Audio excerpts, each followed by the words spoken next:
I would then move but with a quite different post-compulsory second level model, whereby the child would contract in to do a leaving cert or something like the leaving cert over a 3-year period.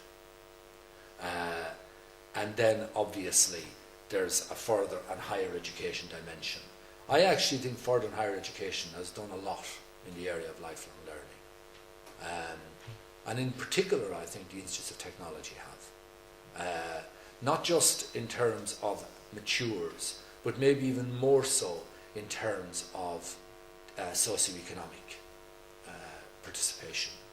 Other than my own University of Maynooth, which has been equally to the forefront in this, I have to say. The universities I think, have still a way to go, certainly on the socioeconomic front, and certainly in terms of giving disadvantaged children access to high-value courses.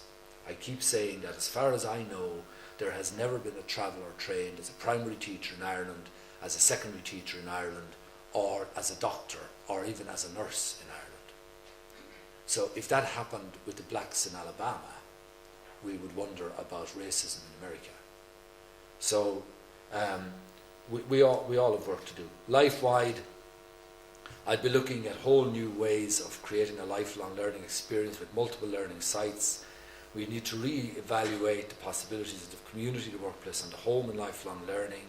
We have possibilities of e-learning and multi-institutional learning. I keep looking at our third level students, and in Maynooth now, and the registrar in Maynooth is here, knows more about this than I do, but I am very convinced that our notion of a full-time third level student is a misnomer. It's increasingly a misnomer. You do a BA now with 72 weeks study over a 3-year period. There will be 2 or 3 weeks of exams and study time and all, but class contact is 72 weeks over 3 years. So how can we say that's a full-time student? I do think we're looking at a much more flexible mechanisms of students bridging the learning divide going forward. Students will register on a single module basis. They'll register through their lives, and the distinction between full-time and part-time will become a thing, literally a thing of the past. It just won't mean anything. And increasingly, universities, I think, will realise, and institutes of technology especially, that students who come back into them from the workforce bring something really special. I must mention one interview I did recently for a mature student coming into Maynooth, who told me that he dropped out of secondary school when he did his junior cert, which is only 10 years ago. He's in his mid-20s now. And he joined the Glen of the Downs campaign. And he climbed a tree, basically, someplace in Wicklow. And he spent the 2 years he was supposed to be doing the leaving cert on a tree in Wicklow. So I was asking him, did he feel he learned more there than in the classroom? So we won't go there. We should, I think, acknowledge our achievements. And one of them, I think, has been the development of the NQAI in the framework of qualifications as a really significant development in lifelong learning. We now have a wonderful structure and a comprehensive structure in place for ongoing seamless progression through a lifelong learning process in people's lives. And there has been very significant developments in Ireland in that over the last 8 or 9 years, which we should acknowledge. The motivation bit, everybody needs to learn how to learn. They need to address their concept of capability. Sorry, I'm about to finish. I'm not going to go on actually, because I realise I've gone over time. The policy priorities which I would do is I would have universal preschool education. If we're talking about lifelong learning into the future in a changing Ireland, I would start with universal preschool. I wouldn't necessarily make it like school, but I would make it as a universal right. The area of family education is becoming very strong in some parts of the world, especially in the UK.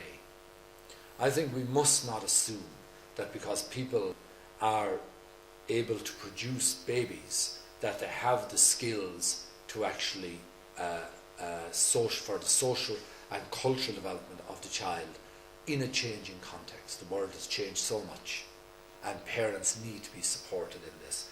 I'm surprised we're not doing a lot more on that front. we should make a commitment that no child is left behind at primary level. There is a real problem here in transfer from primary into second. I would reform the junior cycle.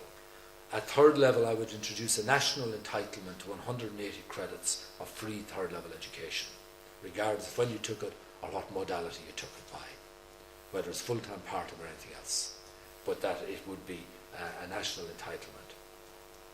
I would be interested in new funding models at third level, most particularly models that will allow for people to be registered on a part-time basis and for colleges to be funded for that and the students to be funded for that. And we need to recognise the potential of community and non-formal education going forward, especially as a mechanism for reaching the most hard-to-reach people.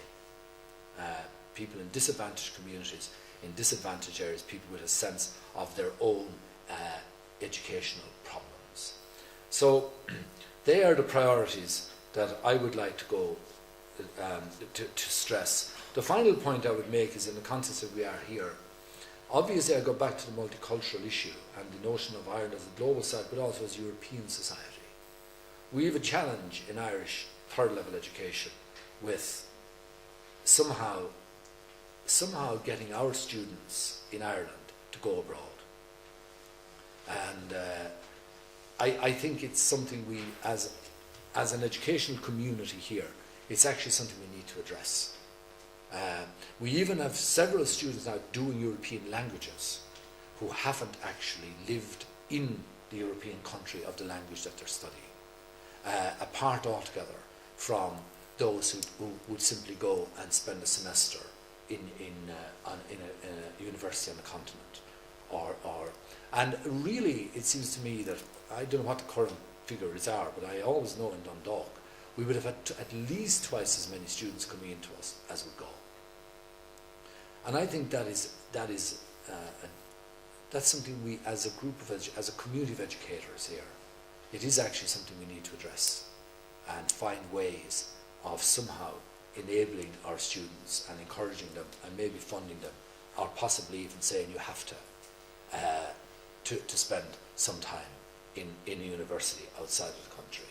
Because I think if we don't, the possibilities for education that just travel abroad into a European university as opposed to into a European campsite, what that opens up and offers to our young people is being completely neglected. Thanks very much.